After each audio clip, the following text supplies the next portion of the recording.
पूर्ण परमात्मा पाप कर्म दंड को भी काट सकता है। अभी तक जिस भी संत व महापुरुष से मिले उन्होंने यही बताया कि पाप कर्म फल भोगने से ही समाप्त होगा। वो प्रभु कौन है जो पाप कर्म को काट देता है, वो काल के बंधन से छुड़वा देता है। उसका क्या नाम है, पूजा की विधि क्या है? कृपया अवश्य सुनिए जगत गुरु तत्वदर्शी संत रामपाल जी महाराज के अमृत वचन। सत साहिब कर जोरूं विनती करूं, धरूं चरण पर शीस। गुरु राम देवानंद जी महाराज ने दियो नाम बख्शीश। कोटि कोटि सिजदा करूं, कोटि कोटि प्रणाम। चरण कमल में राखियो मैं बांदी जाम गुलाम। जय इब कै सतगुरु मिले, सब दुख आखूं रो। चरणों ऊपर शीस धरूं, कहूं जो कहनी हो। गुरु जी तुम ना बोलियो, चाहे लाख लोग मिल जाएं। हमसे तुमको बहुत है, तुमसे हमको नहीं। तुम्हारे विसारे क्या बने, किसकी शरण में जाऊं। शिव विरंच मुनि नारदा, तिनके हृदय न समाऊं। अवगुण किए तो बहुत किए, करत न मानी हार। बावे बंदा बख्श दियो, बावे गर्दन उतार। अवगुण मेरे बाप जी, बख्शो गरीब नवाज। जो मैं पूत कपूत हूँ, बर पिता को लाज। मैं अपराधी जन्म का, नक्सक बरे विकार। तुम दाता दुख भंजना, मेरी करो संभाल।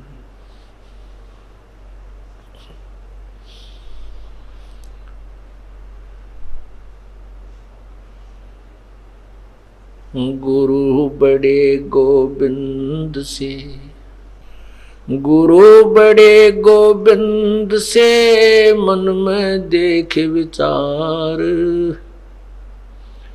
हरि सुमरे वो वार हैं, गुरु सुमरे होए पार।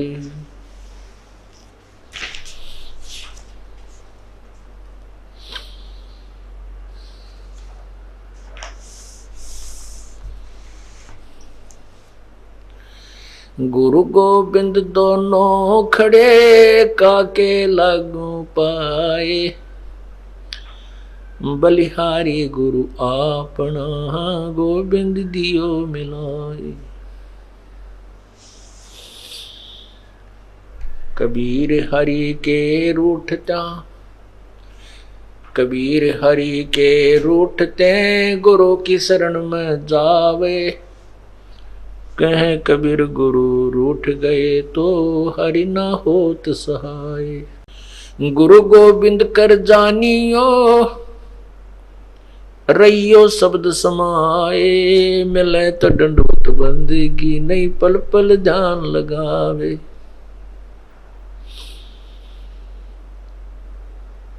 गुरु को मानुष जोग ने, करे चरणामृत को पान।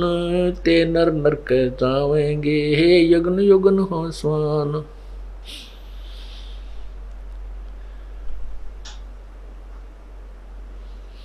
गुरु मानस कर जानते ते नर कहिए अंधे, ओवे दुखी संसार में आगे यम के फंदे।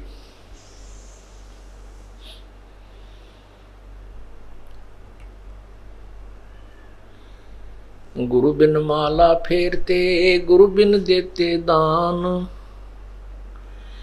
गुरु बिन दोनों निष्फल हैं, पूछो वेद पुराण। राम कृष्ण से कौन बड़ो, उन्हों भी गुरु कीन, तीन लोक के वे धनी, गुरु अगदीन।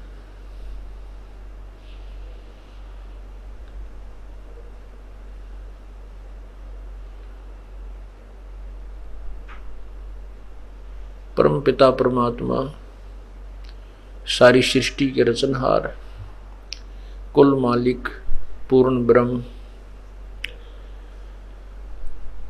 कबीर परमेश्वर, कबीर देव,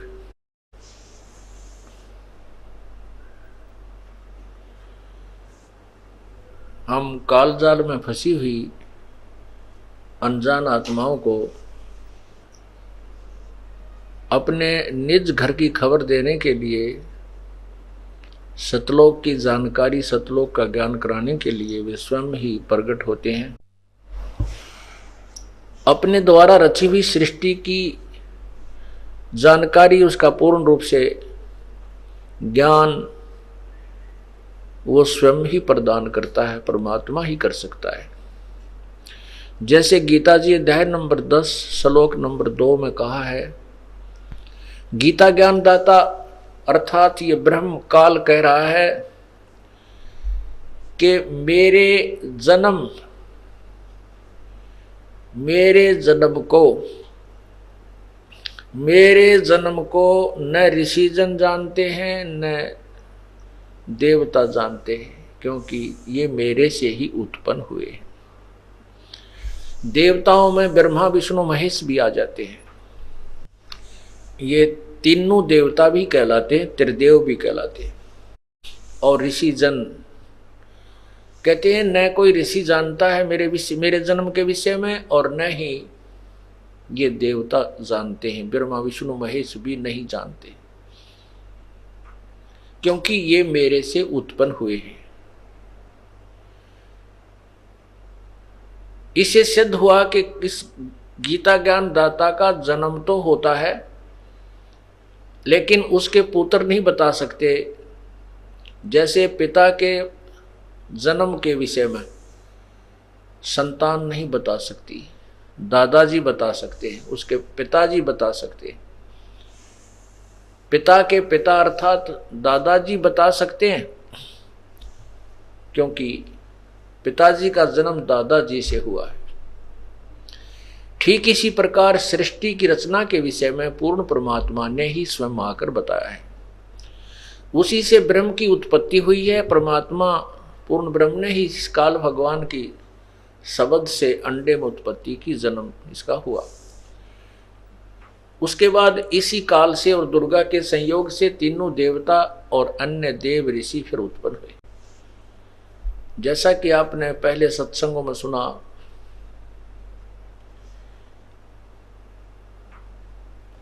कि काल भगवान चाहता है इस प्राणी को मिसगाइड रखूं, ये अपने सतलोक के विषय में जाने ही नहीं कि कोई इस ब्रह्म लोक से ऊपर या स्वर्ग से ऊपर कोई भी देवता है, भगवान है, इसके विषय में इस प्राणी को जानकारी ही ना हो। और ऐसा ही अभी तक रहा है।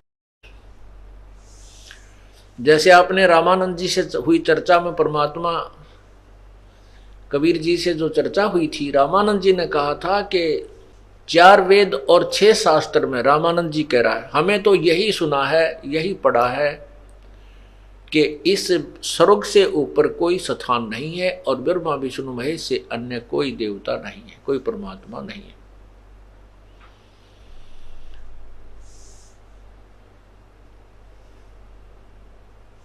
इसलिए ये काल भगवान चाहता है कि ये प्राणी केवल साधना या तो ये करे शास्त्र विरुद्ध, और शास्त्र अनुकूल करे, जैसे वेदों में वर्णित विधि जो है वो शास्त्र अनुकूल है, और उसका वो ब्रह्म तक की साधना करे। और अभी तक हमें केवल ब्रह्म ही बताने वाले, ब्रह्म तक का ज्ञान देने वाले ही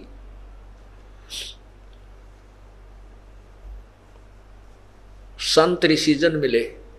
ब्रह्म तक का ज्ञान देने वाला भी कोई एक आध ही था, बाकी तो यही ब्रह्मा विष्णु महेश तक की साधना बताने वाले, या फिर उससे भी नीचे सरहद पितर गांव के बाबा की, गांव में कोई ऐसे छोटा मोटा मंडी बना करके उनकी पूजाओं की ही जानकारी दिया करते थे। वो पूर्ण ब्रह्म, जबकि वेदों में, गीता जी में उस पूर्ण परमात्मा की जानकारी बहुत है, और वेद ज्यादातर उसी की महिमा से भरे हुए हैं। पवित्र गीता जी में भी उस परमात्मा की महिमा की कोई कमी नहीं छोड़ रखी, लेकिन वेदों और गीता जी में एक यही अभाव रहा है कि पूर्ण परमात्मा के पाने की विधि नहीं है, उसकी वे ऑफ वर्शिप नहीं है, पूजा की विधि नहीं है। ज्ञान है कि इन भगवानों से कोई सुप्रीम पावर और है जो सर्वशक्तिमान है, सबका रचने वाला है, सभी उसी से आधारित है, लेकिन वो कौन है, कैसा है, उसके पाने की विधि क्या है, ये वेदों और गीता में नहीं है। क्योंकि ये तो एक मैट्रिक, एक 10वीं तक का सिलेबस है, मैट्रिक तक का सिलेबस है। ये चारों वेद और गीता जी और कुरान, और पुराण तो प्राइमरी क्लास का है, पुराणों में जो ज्ञान है वो तो प्राइमरी क्लास का भी ढंग से नहीं है, प्राइमरी क्लास का ही समझो उसको। और वेदों और गीता में ये मैट्रिक तक है, और 10वीं तक की पढ़ाई हमने बहुत बार पढ़ ली, इसलिए हमने अब आगे की पढ़ाई पढ़नी है। जैसे गीता जी अध्याय नंबर 7 के श्लोक 19 में कहा है कि बहुनाम जन्मानाम अंते ज्ञानवान माम प्रपद्ये। बहुत बहुत जन्मों के किसी अंत के जन्म में कोई ज्ञानी पुरुष, ज्ञानवान, जैसे गीता जी अध्याय नंबर 7 के श्लोक 16 और 17 में स्पष्ट किया है कि 4 प्रकार के श्रद्धालु मेरी साधना करते हैं, एक जिज्ञासु, एक आर्थ, एक अर्थार्थी और एक ज्ञानी। इनमें से जो ज्ञानी है वो मुझे पसंद है और ज्ञानी को मैं पसंद हूँ। अर्थात वो जो ज्ञानी आत्मा है उनको पता चल चुका है कि परमात्मा की साधना के बिना ये जीवन व्यर्थ है, और उनको ये भी ज्ञान हो चुका है कि अन्य देवताओं की पूजा से मोक्ष नहीं होता, केवल एक ही पूर्ण परमात्मा की भक्ति से ही मोक्ष होता है। लेकिन उन ऋषियों को तत्वदर्शी संत ना मिलने के कारण भी उन्होंने अपने ही आप निष्कर्ष निकाल लिया कि ओम मंत्र पूर्ण परमात्मा का है और ब्रह्म ही सुप्रीम पावर है। इसलिए उन्होंने कुछ तो वेदों की साधना शास्त्र अनुकूल, जैसे ओम नाम का जाप आदि यज्ञ करना, और साथ में जो हठ योग है ये काल भगवान ने इनको मिसगाइड कर दिया आकाशवाणी करके। जैसे कल बताया था, ब्रह्मा को वेद प्राप्त होने से पहले ही आकाशवाणी कर दी थी काल ने कि तप करो तप करो, इसलिए तप की बीमारी और बढ़ गई साधु समाज, भक्त समाज में। जबकि ये वेदों और गीता में इसको शास्त्र विरुद्ध और हठ योग और इसके करने वाले राक्षस लोग लिखा है, हठ योग तप करने वालों।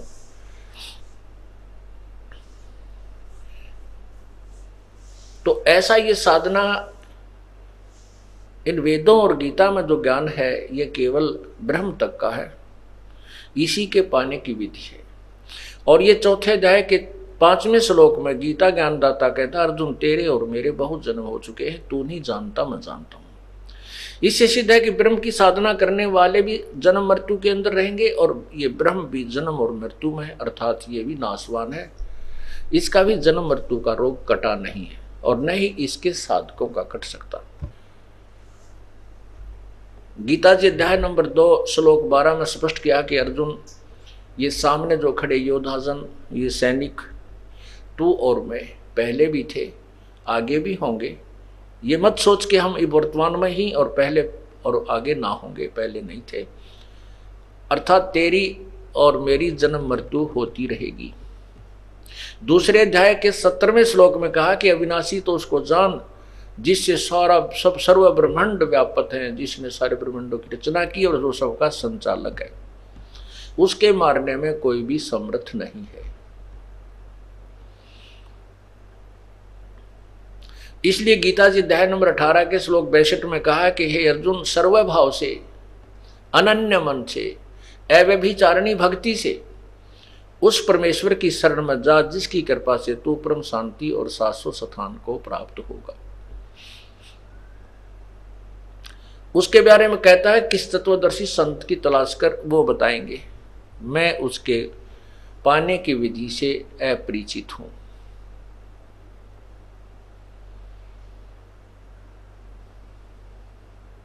मेरे पाने का एक ओम मंत्र है। 8वें अध्याय के 13वें श्लोक में गीता जी में स्पष्ट किया कि ओम इति एक अक्षरम ब्रह्म व्यवहारन माम अनुसमरण। मुझ ब्रह्म का केवल एक ओम मंत्र है, उच्चारण करके स्मरण करने का। और यह परियाति तजंदेहम स याति परमाम गति, जो इसको आखिरी श्वास तक, शरीर छोड़ने तक इसका जाप करता है, वो मेरे वाली परम गति को प्राप्त करता है। 7वें अध्याय के 18वें श्लोक में अपनी परम गति को स्वयं ही कहता है, ये भी अनुत्तम है, अश्रेष्ठ है, क्योंकि इसमें जन्म मृत्यु मेरी भी और मेरे साधकों की भी होती रहेगी। इसलिए 15वें अध्याय के 4थे अध्याय के 34वें श्लोक में किसी तत्वदर्शी संत की खोज करने के लिए कहा है। उस तत्वदर्शी संत की पहचान पर अध्याय नंबर 15 के प्रथम मंत्र में बताई है कि वो तत्वदर्शी संत अर्थात वेद के जानने वाला वो संत होगा जो सभी उल्टे लटके संसार रूपी वृक्ष के सभी पार्ट्स के बारे में, सभी अंगों के बारे में, जड़ कौन है, तना क्या है, डार क्या है और शाखा कौन है, पात क्या है, ये बताएगा। वो तत्वदर्शी संत होगा। स वेदवित्, वो वेद के तात्पर्य को जानने वाला है। 15वें अध्याय के 4थे श्लोक में कहा है कि उस तत्व ज्ञान की प्राप्ति के उपरांत इस उलझे हुए ज्ञान को अर्थात इस संसार रूपी ज्ञान को, वृक्ष को, उस तत्व ज्ञान रूपी शस्त्र से काटकर अर्थात उस तत्व ज्ञान को समझकर उसके पश्चात उस परमेश्वर के परम पद की खोज करनी चाहिए, जहां जाने के बाद साधक फिर कभी जन्म मृत्यु में नहीं आते, कभी लौटकर संसार में नहीं आते, और जिससे ये संसार रूपी वृक्ष की प्रवृत्ति विस्तार को प्राप्त हुई, अर्थात जिसने सब ब्रह्मांडों की रचना की है। और गीता ज्ञानदाता कहता है मैं भी उसी की शरण में हूं, इसलिए पूर्ण श्रद्धा के साथ उसी की साधना करनी चाहिए। गीता अध्याय नंबर 18 के श्लोक 64 में कहा है कि अर्जुन, तुझे सब वेदों से भी एक और गुप्त भेद बताता हूं कि वही परमात्मा, वो तत्व ब्रह्म, वो परम अक्षर ब्रह्म, जिसके विषय में 18वें अध्याय के 62वें श्लोक में जिसकी शरण में जाने को मैंने कहा है, वो मेरा भी पूज्य देव है, मेरा भी इष्ट है। तो इससे सिद्ध हुआ कि गीता और वेद गलत नहीं है। इनको जिन्होंने समझा वो विद्वान नहीं थे, नहीं समझा वो विद्वान नहीं थे, अविद्वान थे, जो वेदों को और गीता को नहीं समझ सके। जैसे महर्षि दानंद जी वेदों को एक श्रेष्ठ और सत्य शास्त्र मानते हैं। उनकी अपनी सोच है, उनके अपने कथन है कि वेदों के विरुद्ध अगर किसी की भी टिप्पणी है, कोई विवेचन है, वो मान्य नहीं। और वो खुद कहते हैं परमात्मा निराकार है, और वेद कहते हैं, यजुर्वेद अध्याय नंबर 5 के मंत्र 1 में 2 बार प्रमाण किया है परमात्मा से शरीर है, और उस परमात्मा का सबके पालन करने के लिए अर्थात सबकी संभाल करने के लिए भी एक और अन्य शरीर है जिसमें अतिथि रूप में प्रकट होता है। अतिथि का अर्थ होता है जिसके आने की कोई तिथि पूर्व निर्धारित ना हो, अतिथि। मेहमान रूप में आता है। विश्व कहते हैं अग्नि तनुरसी, यजुर्वेद अध्याय नंबर 5 के श्लोक मंत्र 1 में लिखा अग्ने तनुरसी विष्णुवे तवा सोमस्य तनुरसी, 2 बार गवाही दे रखी है। अग्नि माने परमेश्वर, हे परमेश्वर आप तनु माने शरीर, सह शरीर असी माने हैं, आप सह शरीर हैं अर्थात आप साकार हैं। अग्नि शब्द भगवान के लिए इसलिए प्रयोग किया है कि उसका शरीर नूरी है, तेज पुंज युक्त है, बहुत तेजों में है।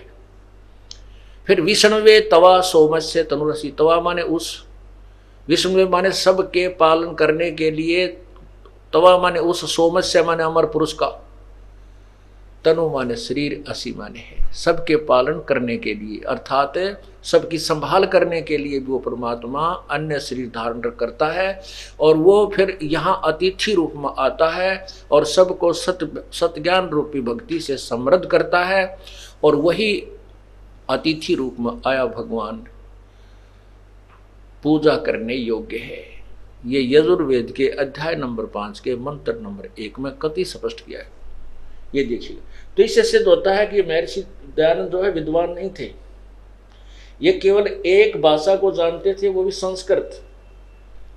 और ऐसा ही पांडा ये था जैसे और पांडे बैक आगे हमारे को, ये चतुर पांडा था, इसलिए ये अब जाके पकड़ा गया है।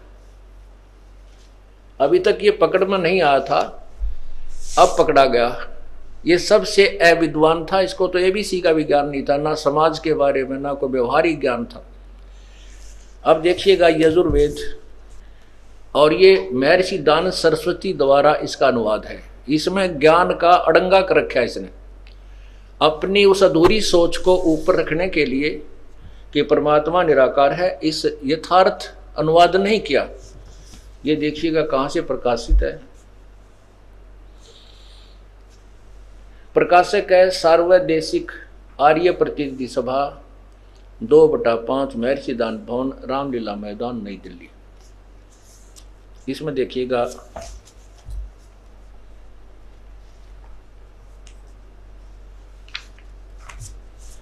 ये 5वां, ये है अथ पंचमो अध्याय आरंभ। और यहां देखिए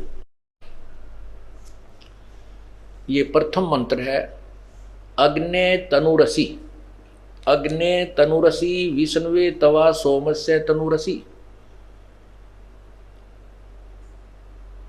इसमें 2 बार स्पष्ट किया है अग्ने तनुरसी विष्णुवे तवा सोमस्य तनुरसी।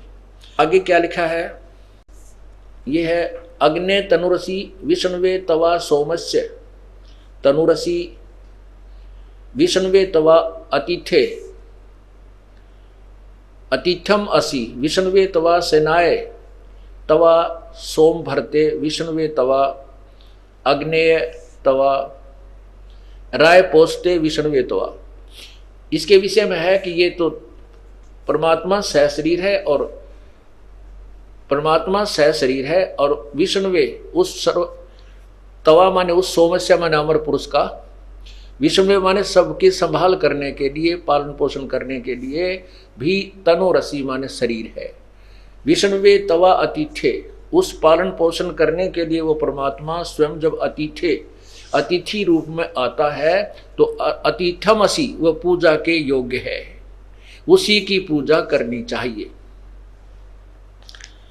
अब इन्होंने कैसा अड़ंगा किया है महर्षि जी ने, देखो अनुवाद इसका। ये अनुवाद है, हे मनुष्यो तुम लोग जैसे मैं जो हवि, अग्नि माने लिख दिया बिजली प्रसिद्ध रूप, अग्नि,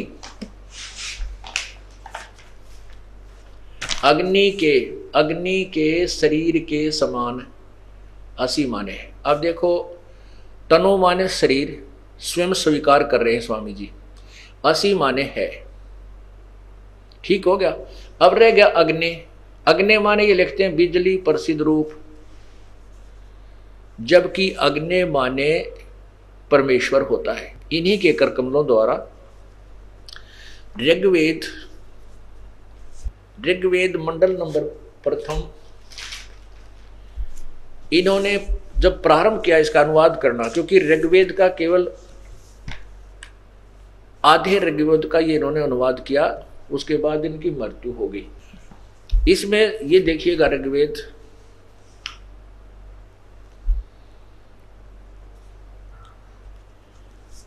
और ये कहाँ से प्रकाशित है, ये है सार्वदेशिक आर्य प्रतिनिधि सभा, प्रकाशक है सार्वदेशिक आर्य प्रतिनिधि सभा 3/5 महर्षि दान भवन, रामलीला मैदान, नई दिल्ली। और यहां स्वामी जी क्या कहते हैं,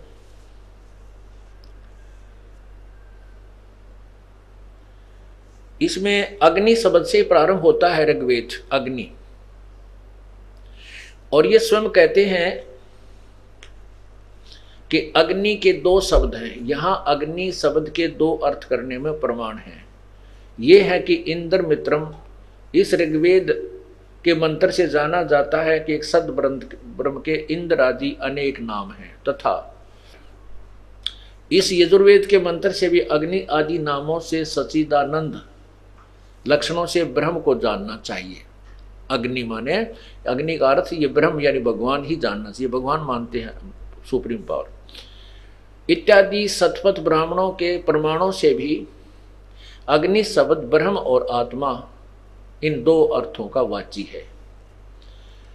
इस प्रमाण से भी अग्नि शब्द से प्रजा, प्रजा करके भौतिक, और प्रजापति शब्द से ईश्वर का ग्रहण होता है। इन प्रमाणों से सत्याचरण के नियमों का जो यथावत पालन करना है सो ही व्रत कहता है, और इस व्रत का पति परमेश्वर है।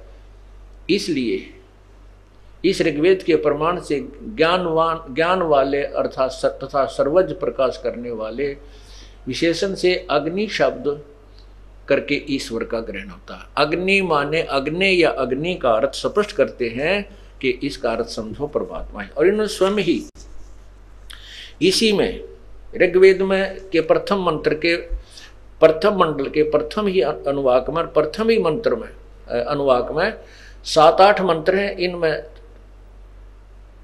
जहां भी अग्नि शब्द है, अग्नि माने परमेश्वर किया। यहां देखिए ये 2 नंबर पृष्ठ पे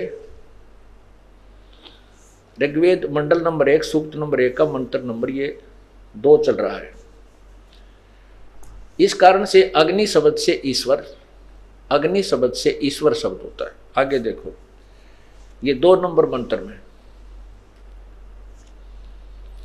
इसमें अग्नि ने वह परमेश्वर। आगे देखो ये नंबर 3 मंत्र में, ये नंबर 3 मंत्र में ये देखो अग्निना अच्छी प्रकार ईश्वर। अग्नि माने ईश्वर, अग्नि माने हे परमेश्वर, महर्षि दानंद जी के कर कमलों द्वारा। यहां देखिए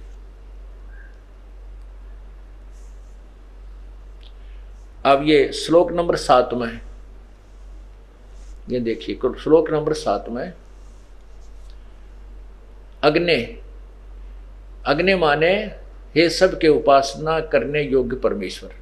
अर्थात यहां देखो नीचे 9 में, यहां देखो 9 में अग्नि माने ज्ञानवान परमेश्वर।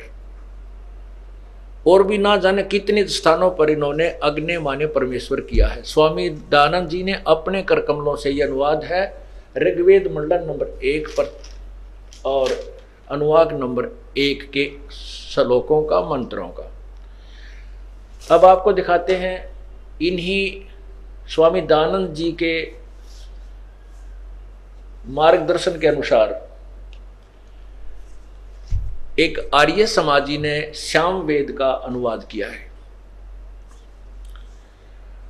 आर्य समाजी संस्कृत के विद्वान ने, और देखना ये श्याम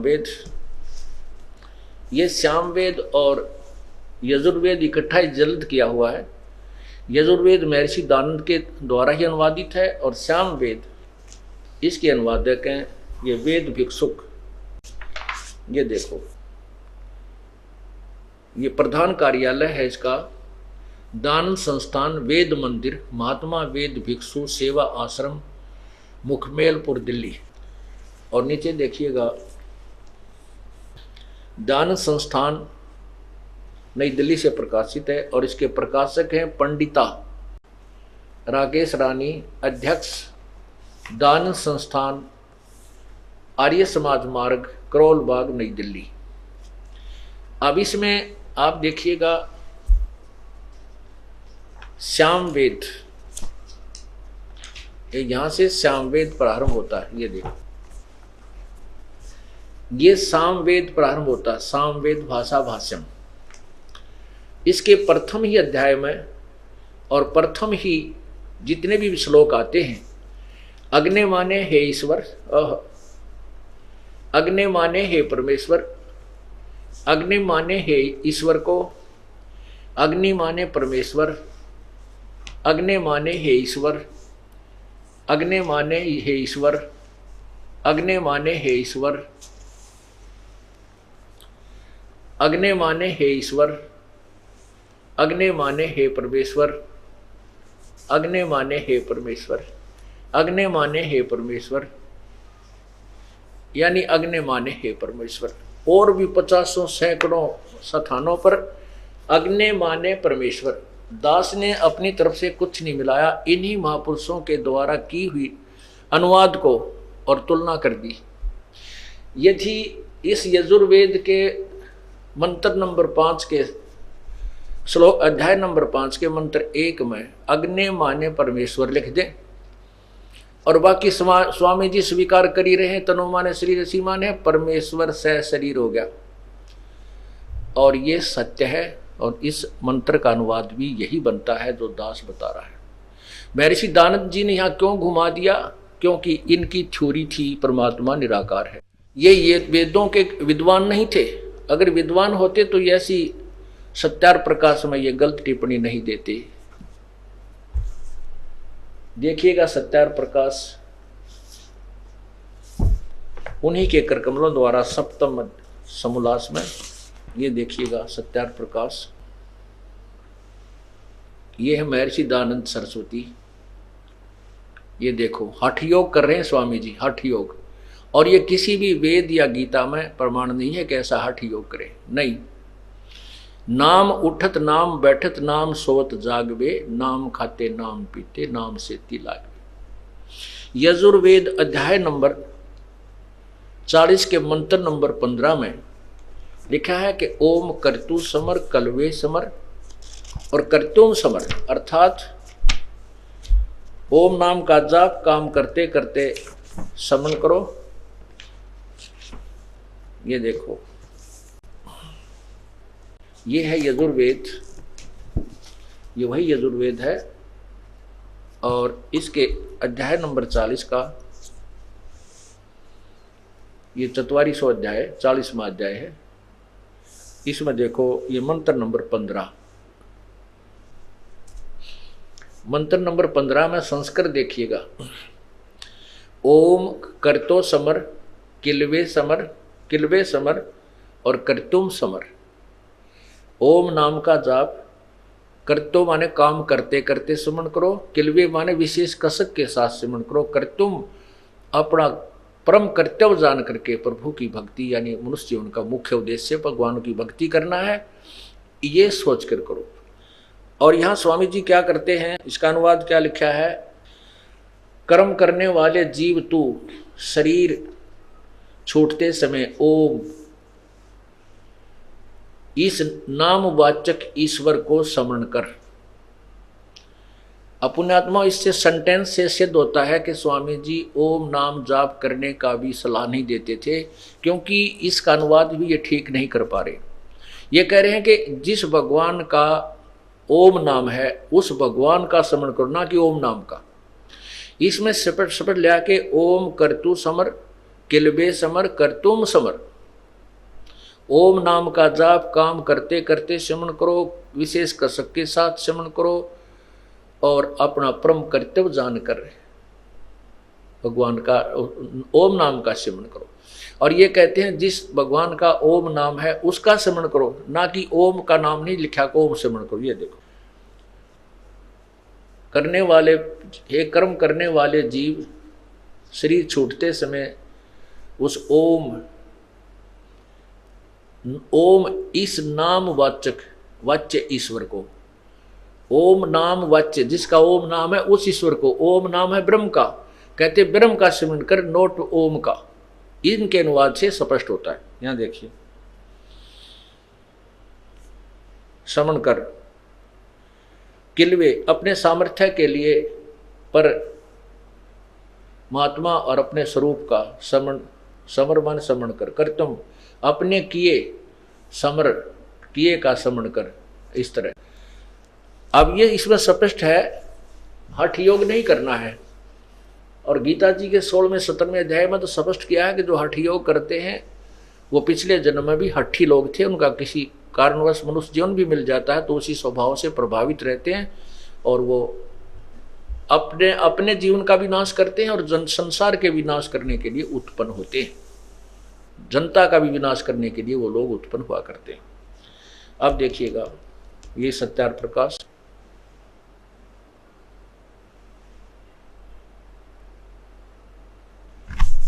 और ये देखिएगा अथ सत्यार्थ प्रकाश है। श्रीमद् परमहंस पर विराजक आचार्य महर्षि दानंद सरस्वती स्वामी विरचिता है। और ये कहाँ से प्रकाशक है? वैदिक यति मंडल, दानंद मठ, दीनानगर, पंजाब से। और इसके 7वें श्लोक में आप देखिए, स्वामी जी किसे पूछा कि परमात्मा साकार है व निराकार? ये देखिएगा, ये है 7वां समोल्लास।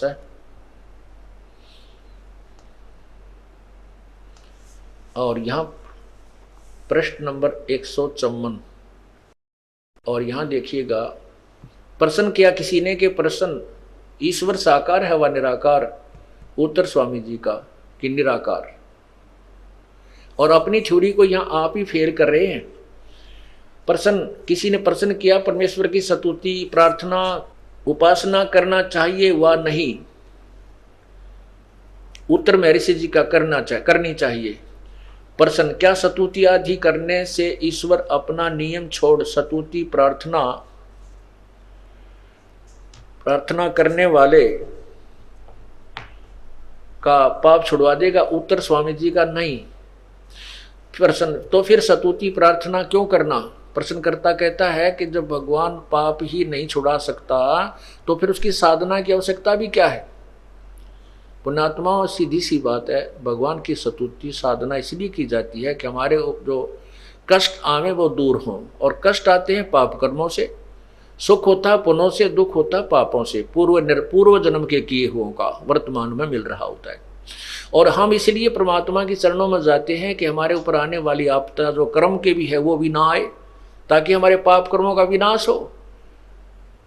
और यदि जैसा किया वो जो का तो भोगते ही रहे तो फिर भगवान की साधना की आवश्यकता ही समाप्त हो जाती है। हाँ, जहाँ तक इन लोगों को ज्ञान था, उस भगवान का नियम है कि जैसा कर्म करेगा वैसा ही फल मिलेगा। उस पूर्ण परमात्मा का विधान है कि उसकी साधना करने से पाप कर्म विनाश हो जाते हैं और पुण्य ही प्राप्त होते हैं।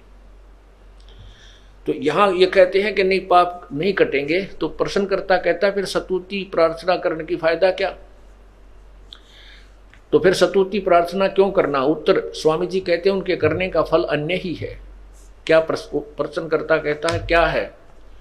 उत्तर स्वामी जी कहते हैं इससे स्तुति से ईश्वर में प्रीति, उसके गुण कर्म स्वभाव से अपने गुण कर्म स्वभाव का सुधरना, प्रार्थना से निरअभिमानता उत्साह और सहाय का मिलना, उपासना से परब्रह्म से मेल और उसका साक्षात्कार होना। मेल और साक्षात्कार, किसी से मिलना तो साकार के बिना निराकार से मिलेंगे क्या? कैसे? जब कोई निराकार है और सर्वव्यापक हो तो वह पहले ही मिला हुआ है, पहले ही हमारे से अभेद है। यदि वो परमात्मा निराकार है और उसको हम केवल सर्वव्यापक मानकर छोड़ देते हैं तो पहले ही मिला हुआ था। फिर उपासना से कैसे मिलन हुआ? उसका साक्षात्कार होना। साक्षात्कार दो साकार वस्तु को देखना ही साक्षात्कार है। तो यहां अपने ही सिद्धांत को अगले ही पृष्ठ पर फेल कर रहे हैं कि पहले पर कह रहे हैं भगवान निराकार है, इस पर कह रहे हैं उसका साक्षात्कार होता है। तो बुद्धिमान को संकेत ही बहुत होता है कि स्वामी दयानंद जी विद्वान नहीं थे, इनको किसी भी क्षेत्र का ज्ञान नहीं था, केवल एक संस्कृत भाषा जानते थे। बचपन ये ब्राह्मण थे और बचपन से इनका कर्म था यही कर्मकांड करना, और बचपन से ही वेदों का रट्टा लगाया करते थे। ये यजुर्वेदी ब्राह्मण थे, इनकी हिस्ट्री में लिखा है। दास एक भी शब्द बेप्रमाणित नहीं बोलता, ये तो आप अपनी पल्ला गांठ ला लियो, जो शब्द कहेगा वो बिल्कुल प्रमाणित होगी और इन्हीं के द्वारा इन्हीं की इतिहास में लिखा होगा। और बचपन से यजुर्वेद के इनका नियम था कि इनके कुल में यजुर्वेद को कंठस्थ याद करना होता था,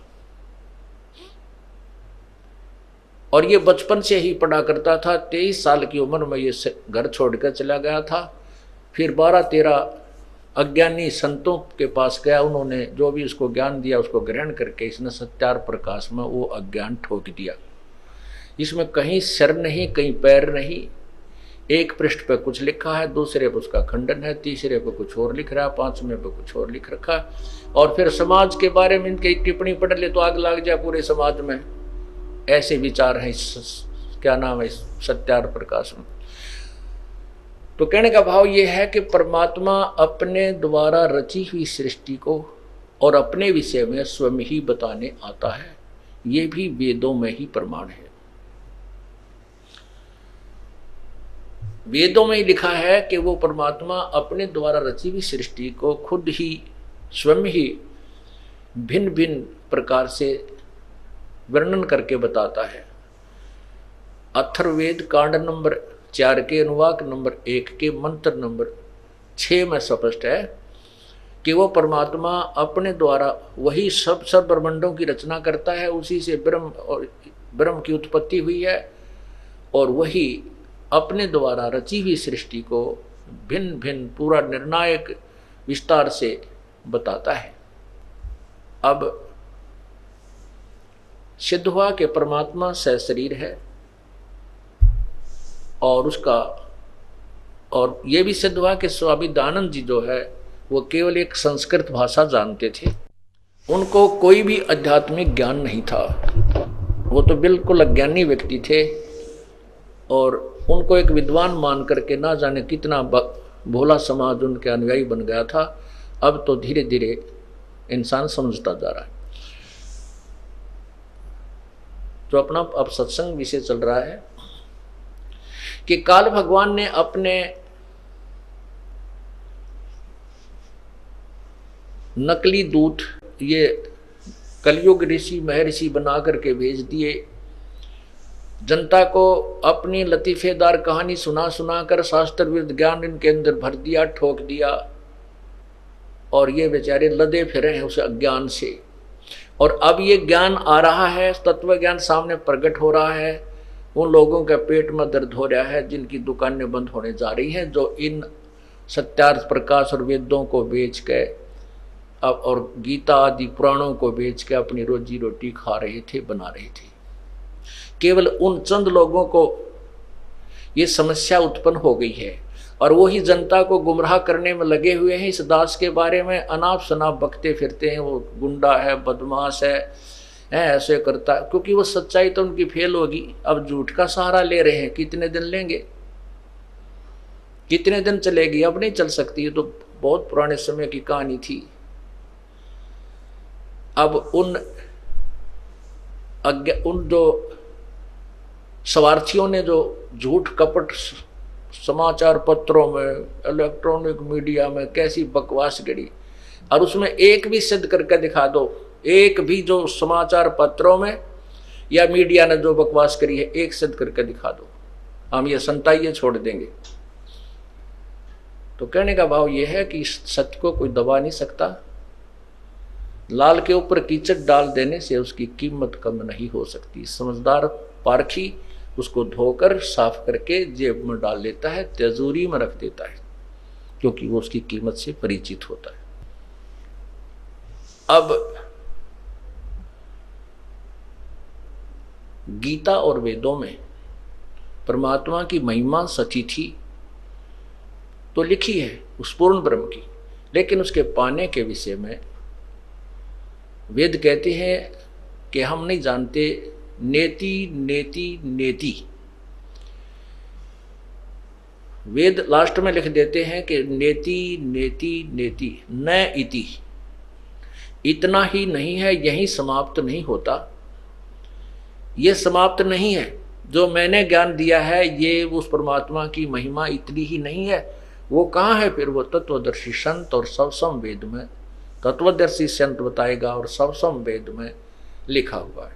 और वो सवसम वेद गीता जी अध्याय नंबर 4 के श्लोक 32 में स्पष्ट किया है कि पूर्ण परमात्मा के मुख्य ज्ञान में, उस सच्चिदानंद घन परमात्मा के मुख्य ज्ञान में अर्थात सवसम वेद के अंदर वो परमात्मा परमेश्वर के पाने की, अपने ही पाने की भिन्न भिन्न प्रकार की विधि लिखी हुई है। उस तत्व ज्ञान को चौथे अध्याय के 34वें श्लोक में कहा है, किसी तत्वदर्शी संत से पूछो। उस ज्ञान को जो चौथे अध्याय के 32वें श्लोक में जिस तत्व ज्ञान के विषय में कहा है, उसके विषय में किसी तत्वदर्शी संत से पूछो। चौथे अध्याय के 34वें श्लोक में उनको दंडवत प्रणाम करो, कपट छोड़कर उनसे प्रसन्न करने से वह तत्वदर्शी संत उस परमात्मा के विषय में ज्ञान बताएंगे। और उस परमात्मा की प्राप्ति के लिए हमने प्रयत्न करना चाहिए, उसके बिना हम अपना जीवन व्यर्थ कर रहे हैं। मानुष जन्म पाए कर जो नहीं रटे हरि नाम, जैसे कुआ जल बिना फिर बनवाया किस काम। मनुष्य जन्म पाकर के प्राप्त करके यदि हमने परमात्मा की भक्ति नहीं की तो हमारा मानव शरीर ऐसा है जैसे किसी कुएं में जल ना हो और बाकी सारी उसके पक्का भी बना रखा है और उसके ऊपर बड़े अच्छे चित्र भी बना रखे हैं, लेकिन जल नहीं है तो वो कुआं नाम अवश्य है, लेकिन गुण कुएं वाले नहीं है। इसी प्रकार जो मनुष्य परमात्मा की भक्ति नहीं करता, मानव शरीर धारण करके स्त्री या पुरुष, उसका नाम मानव, वो शरीर मानव अवश्य है लेकिन गुण मानव के नहीं है।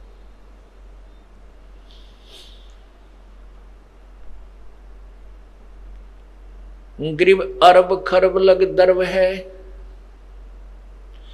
रपती कोट अनंत, नाहक जग में आई या जिन से न पूर्ण संत। अरब खरब लोग धन है और करोड़ों जिसके हाथी हैं और जिसने पूर्ण संत की साधना के बताए अनुसार पूर्ण परमात्मा की भक्ति नहीं की, वो तो व्यर्थ में इस संसार में आया, अर्थात उसको उसका मानव जीवन व्यर्थ है। ग्रीव माया हुई तो क्या हुआ, भूल रहा नरभूत, पिता कहेगा कौन को जो वैसा का पूते। जो पूर्ण परमात्मा की साधना नहीं करते, पूर्ण संत की शरण में नहीं है, उनके विषय में कहते हैं माया हुई तो क्या हुआ, भूल रहा नरभूत। जीवित ही भूत बना हुआ है तू, माया की हवस तेरे 24 घंटे दिन रात माया जोड़न में अपना जीवन व्यर्थ कर रहा है। यहां से जाने के बाद तेरा कौन वारिस होगा। कहते हैं मेरे मन मूर्खा भाई, गुरु बिन जागा कौन सी घाटी। मेरा मन मूर्खा भाई, गुरु बिन जागा कौन सी घाटी। फिर कहते हैं बैल बने कंगाल का, तेरे कड़पा बाजा लाठी। मेरा मन मूर्खा भाई, गुरु बिन जागा कौन सी घाटी। जिन्होंने यहाँ पूर्ण संत नहीं, गुरु नहीं बनाया, तो यहां से जो प्राणी जाता उसका कोई वारिस नहीं होता, आगे संभालने वाला नहीं होता। जैसे कहते हैं वैश्या के कोई पुत्र हो जावे, वो किसको पिता कहेगा। पुण्यात्माओं, ये बहुत गहरी बात कही है प्रभु ने अपनी वाणी में कि जिस प्रकार हम व्यभिचारिणी भक्ति कर रहे हैं, अव्यभिचारिणी भक्ति होती है केवल एक परमात्मा की साधना, अन्य भगवानों देवताओं की पूजा नहीं करनी चाहिए। तो कहते हैं जैसे व्यभिचारिणी औरत वैश्या होती है, उसके पुत्र हो जाता है तो किसको पिता कहेगा, कोई वारिस नहीं बनेगा। तो इसी प्रकार जिन्होंने पूर्ण संत और एक प्रभु की साधना नहीं की, वो साधक भी और जो साधना नहीं करते वो भी, चाहे कितने धनपति हैं, कितने उनके पास संपत्ति है और कितने ही वो माया में लीन है, कितनी माया उनके पास है, यहां से जाएंगे तो कहते हैं आगे जाकर उनका कोई ठिकाना नहीं। आगे गए ना बावड़े रहते भी सब जाही, बिन साहेब की बंदगी कहीं ठोर ठिकाना नहीं। जैसे मोती जैसा मोती ओस का ऐसी तेरी आवे, गरीबदास कर बंदगी भाई भौर ना ऐसा दाव, ऐसा दाव, ऐसा मौका, ऐसा चांस मनुष्य शरीर और फिर ये तत्व ज्ञान, और अब भी तुम पीछे रहोगे। कहते फिर परमात्मा ना संभाले तुमने कई हजारों वर्षों तक, हजारों युगों तक नहीं संभालेगा, क्योंकि आप रिजेक्ट कर दिए जाओगे कि इतना कुछ होने के बावजूद भी, और फिर अपनी अज्ञानता और अपने ही ज्ञान के ऊपर आधारित होकर के अपने आप ही चले, संत की एक भी नहीं मानी। क्यों कुछ दिनों के बाद परमात्मा इतना सुख दे देता है, यूं सोचा है बस मौज माजरी है और ऐसे ही होना था, नहीं, यही भूल समाप्त कर देना कि प्रभु के चरणों में आने के बाद जो आपने पुण्यदान किया है, ये हो सकता है आपका इस जीवन भी चल सके और एक दो जीवन और भी चल सकता है, इतना पुण्य हो जाता आपका। लेकिन जिस दिन से आप संत से विमुख हो जाते हैं उसी दिन आपका फुल स्टॉप हो जाता है। आप जो परमात्मा की मर्यादा को भंग कर देते हो, अपने मनमुखी शुरू हो जाते हो, उसी दिन से आपकी भक्ति पर फुल स्टॉप लग जाता है आगे की। जब तक आप पुनः उपदेश प्राप्त नहीं कर लेते, उपदेश प्राप्त कर लेने मात्र से भी नाम नहीं जुड़ जाता। परमात्मा कहते हैं इन बातों क्या पाइए कर सतगुर नजर निहाल, राजी कर सतगुर रूठे नू। ठीक है, कोई भक्त है पहले लगा हुआ है, फिर उसने बीच में बकवाद कर दी, दोबारा भी चौथा भी नाम ले जाता है। जब तक इस दास हृदय से उसको उपदेश नहीं देता तब तक उसका पुनर्नाम नहीं जुड़ पाएगा। ये मेरे बस की बात नहीं, ये परमात्मा की ही प्रेरणा अंदर से होती है। नाम अवश्य दे दिया जाता है क्योंकि हमारा स्वभाव है कि हो सकता है ये बालक फिर सुधर जाए, बच्चा भगवान का। तो इसलिए कहते हैं राजी कर सतगुरु रूठे नु, यानी अपने सतगुरु, मान ले आपसे गलती हो जाती है, सतगुरु क्यों रुष्ट होते हैं?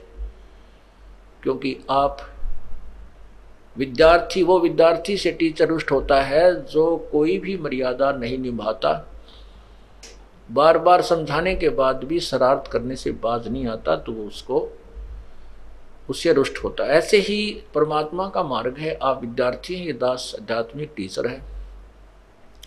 आपके हित के लिए आपको समझाया बुझाया जाता है, गलती करते हो आपको धमकाया भी जाता है, आपके भविष्य को मध्य नजर रखते हुए। निदास का कोई लेन देन नहीं।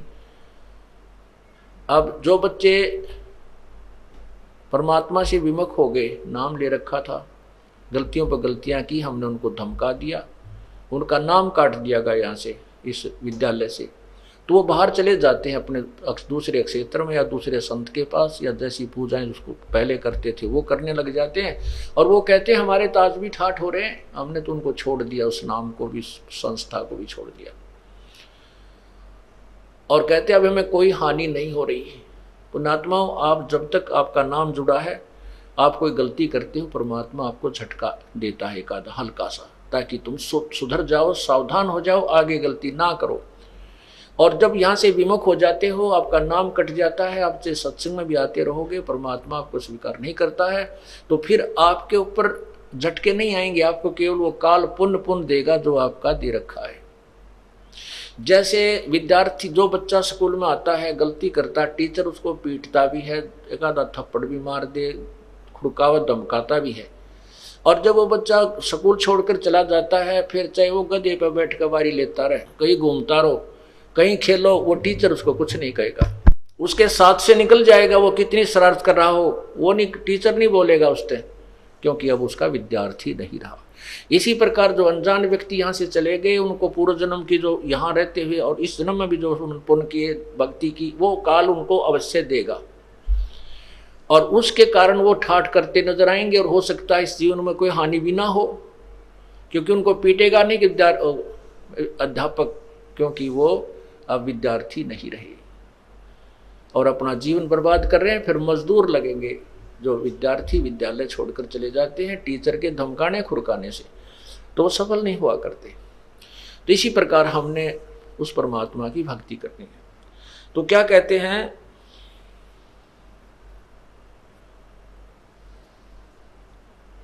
माया हुई तो क्या हुआ, तू भूल रहा नरभूते, पिता कहेगा कौन को जो वैश्या का पूत। ग्रीब काया माया काल है, बिन साहेब के नाम, चेत सके तो चेतिए, बिन संतों नहीं ठाम। काया ये शरीर और ये संपत्ति, ये माया, ये दोनों ही काल समझ लेना। यदि तूने पूर्ण परमात्मा की भक्ति इस काया रूपी काल से और माया रूपी काल से यदि परमात्मा की भक्ति नहीं की, उसका सदुपयोग नहीं किया, तो दोनों ही काल हैं, ये तेरे जी के झाड़ बन जाएंगे। अब जैसे ये शरीर रूपी, शरीर को काया को काल क्यों कहा? यदि हम इस शरीर के द्वारा भगवान की भक्ति नहीं करते हैं, सेवा नहीं करते हैं, दान नहीं करते हैं, तो बाकी क्या करते हैं? सारे काल के जाल में रहने के ही कार्य करते हैं। झूठ बोलते हैं, चोरी करते हैं, ठगी करते हैं या पेट भरने का धंधा ही करते हैं। और माया काल क्यों कहा? यदि इसको सदुपयोग नहीं करते हैं, भगवान के धर्म धार्मिक कार्यों में नहीं लगाते हैं, तो ये माया हमारे जी की झाड़ बन जाएगी। क्योंकि इस माया से हम संपत्ति गणी बनावांगे, मरते समय वह संपत्ति याद रहेगी, कदे बेटे खराब कर दें, ये बालक रह गए, कदे संभाल ना सकें, और वहीं जन्म हो जाएगा और उन्हीं का किता बैल या कोई और पशु पक्षी बनकर वहीं घूमते रहेंगे। तो क्या कहते हैं, काया माया काल है, बिन साहेब के नाम, साहेब मन परमेश्वर, और चेत सके तो चेतिए, बिन संतों नहीं ठामे। तत्व यानी परम संत के बिना कितना ठिकाना नहीं है। अगर चेत सके तो चेतना, समझना है तो समझ जाए संकेत को।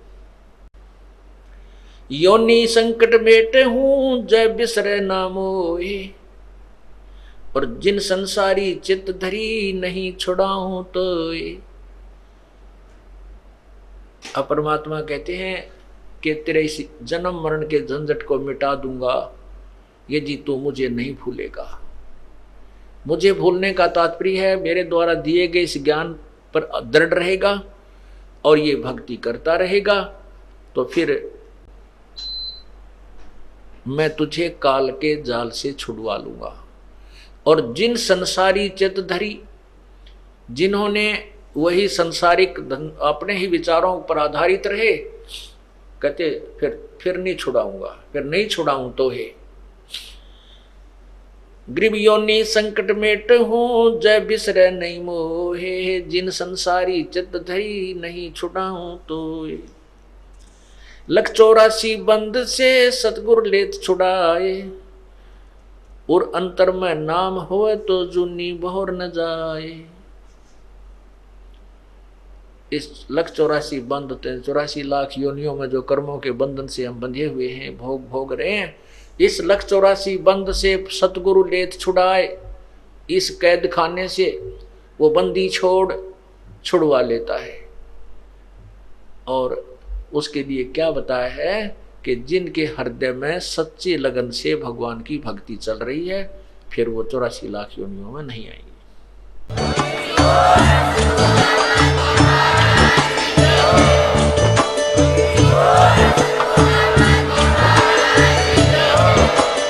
आप सुन रहे थे जगत गुरु तत्वदर्शी संत रामपाल जी महाराज जी के मंगल प्रवचन। अधिक जानकारी के लिए विजिट कीजिए हमारी वेबसाइट www.jagatgururampalji.org।